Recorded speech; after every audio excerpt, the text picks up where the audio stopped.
Olá, sejam bem-vindos ao meu vídeo da atividade 5 do workshop Professor Digital. Eu vou abordar aqui um tema que é um desafio hoje em dia para os educadores. Vou mostrar aqui em seguida. Ensino de programação. Por que isso é importante?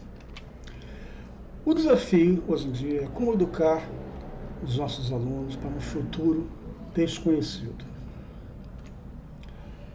O primeiro ponto é, hoje em dia, entender programação já virou como aprender uma segunda língua. Antigamente, bastava você aprender uma língua em inglês, era suficiente. Hoje, com a tecnologia, cada vez mais você precisa conhecer outras coisas e aprender conceitos básicos de linguagem de programação está passando a ser tão importante quanto aprender uma nova língua. O meu nome é Mauro Viana, sou engenheiro elétrico e profissional da área de informática. Bom, vamos falar um pouquinho sobre programação nas escolas. Atualmente já existem alguns cursos extracurriculares de programação e robótica, tanto externamente, como o curso de inglês, uma equivalência, em geral são franquias que atuam em vários países, inclusive no Brasil, alguns focados em robótica, alguns focados em programação, alguns focados nos dois. E algumas dessas empresas também atuam em conjunto com escolas, entrando como atividades extracurriculares. Uma novidade é que recentemente foi proposto no Congresso a inclusão de programação robótica, ou seja, o ensino de programação robótica como disciplina optativa para o ensino médio. Mas qual a vantagem para os alunos? A tecnologia ela evolui rapidamente e cada vez mais essas disciplinas vão se tornando necessárias. O uso da tecnologia ela não se restringe apenas a profissionais de áreas técnicas. Cada vez mais você tem que usar a tecnologia nas suas profissões. E se você não aprende a usar essa tecnologia, você inclusive tem o risco de ficar para trás. Estudos indicam que muitas profissões desaparecerão. Outras surgirão e as que continuarem existindo precisarão se renovar. Basta olhar hoje em dia, existem profissões, por exemplo, como youtuber, tá? O próprio jornalismo, a internet ela veio trazer muitas profissões que, se a gente fosse pensar coisas de 10, 20 anos atrás, você sequer imaginaria. Tá? E outras simplesmente desapareceram. Vamos pensar um caso assim bem radical, por exemplo, ascensorista. Tá? Praticamente não existe ascensorista hoje, porque os elevadores já são totalmente automáticos, não há necessidade de alguém controlando. E a mesma coisa vai acontecer com várias outras profissões. Tá? Nós temos outras tecnologias entrando em área médica, em área jurídica, ou seja, praticamente em todas as áreas profissionais. Tá? E isso com o tempo vai eliminando algumas profissões, surgindo novas profissões, e mesmo aquelas que existem você tem que aprender, tem que se atualizar para saber usar a tecnologia da forma mais eficiente na sua área de atuação. Tais disciplinas, no caso para os nossos alunos do colégio, elas não são úteis somente para você aprender programação. Tá? Existem programas, existem metodologias que são aplicadas, tá? Onde você também consegue explorar características do seu aluno, como criatividade, trabalho em equipe, superação de desafios, lógica, tá? E são muitas características, algumas delas inclusive presentes hoje no BNCC. Mas como ensinar essas disciplinas? Esse é o desafio. Primeiro, é preciso você usar uma plataforma de ensino adequada, tá? Conforme a linha que você vai fazer, seja programação, seja robótica. Robótica também envolve programação, mas envolve mais coisas ainda disso.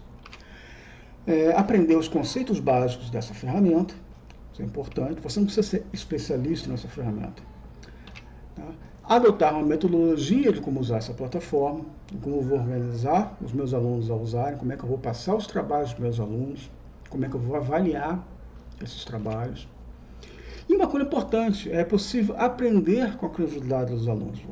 Esse ano que passou de 2020 foi um exemplo claro disso. Ou seja, os professores tiveram que arrumar soluções para ensinar à distância e muitos deles tiveram experiências onde os próprios alunos foram ajudando no conhecimento das ferramentas que tiveram que ser usadas assim, caíram de paraquedas para usar os softwares em sala de aula. Eu vou começar a falar agora de uma ferramenta em particular, tá? Que é essa aqui, ó, é o Scratch, tá? Que ele é um ambiente de aprendizado de programação criado pelo grupo Kindergarten do MIT, que é uma universidade dos Estados Unidos, né? E esse grupo ele trabalha justamente com o desenvolvimento de plataformas de ensino.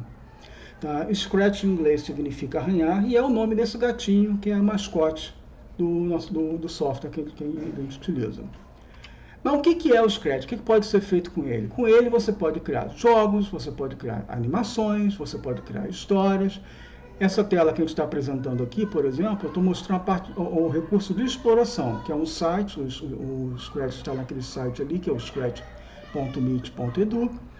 E ali dentro daquele quadradinho vermelho, retângulo vermelho, desculpe, você vê as opções de consulta. Eu posso consultar por animações, por arte, por jogos, por música, histórias e por aí vai. Ele também é um repositório, né, de criações. Então, por exemplo, aquela parte embaixo ali, onde vê todos aqueles ícones, cada quadradinho daquele ali é uma criação de um aluno. E o bacana é que essa criação, ela permite que os outros vejam como essa criação funciona, que pode ser, como eu falei, pode ser um jogo, pode ser uma animação, tá? Consigam abrir essa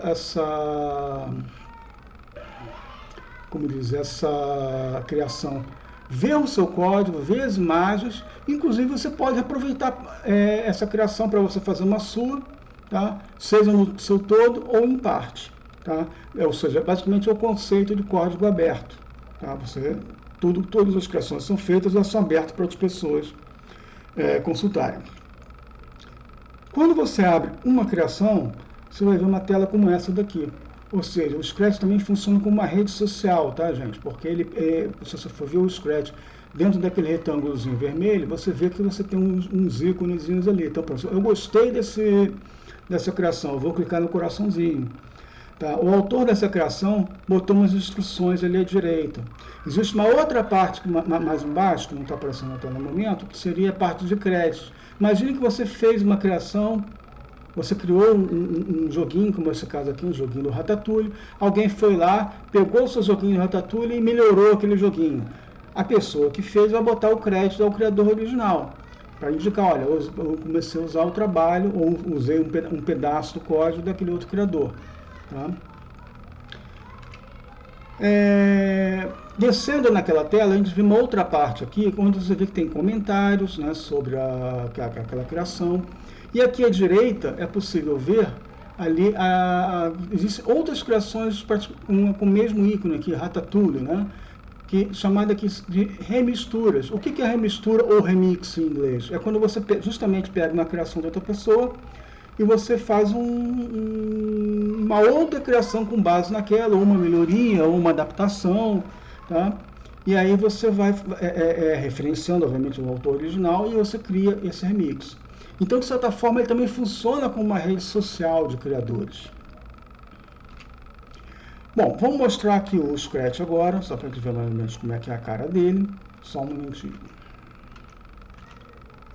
Então, aqui na tela do Scratch, nós podemos ver, tá, a página principal dele. No meu caso, você cria uma conta de login. Eu já tenho uma conta criada e eu vou abrir aqui a minha pasta onde tem os meus trabalhos. Tá? No meu caso, eu tenho uma criação criada aqui, que são a minha criação dos pinguins. Tá?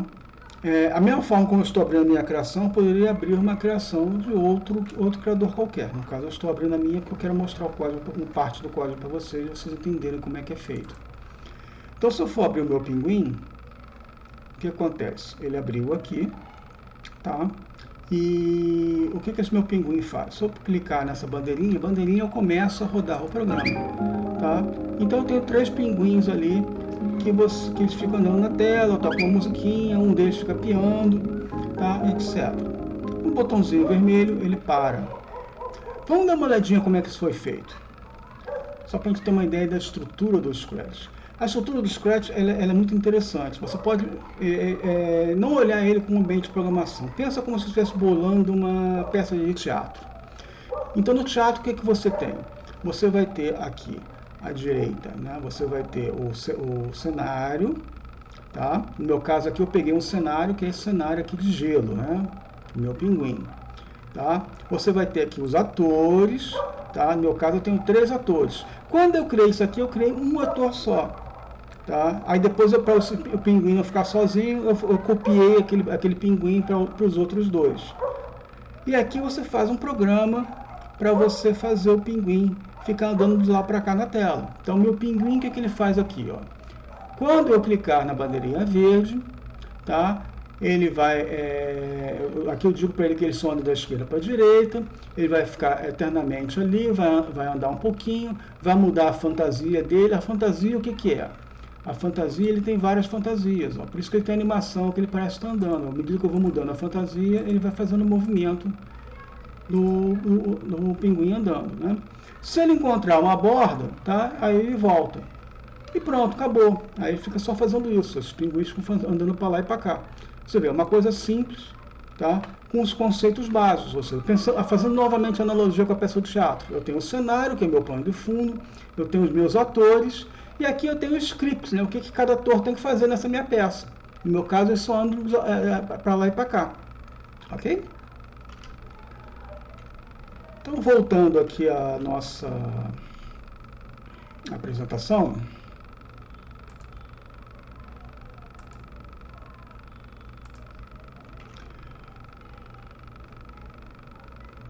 Como aprender a usar?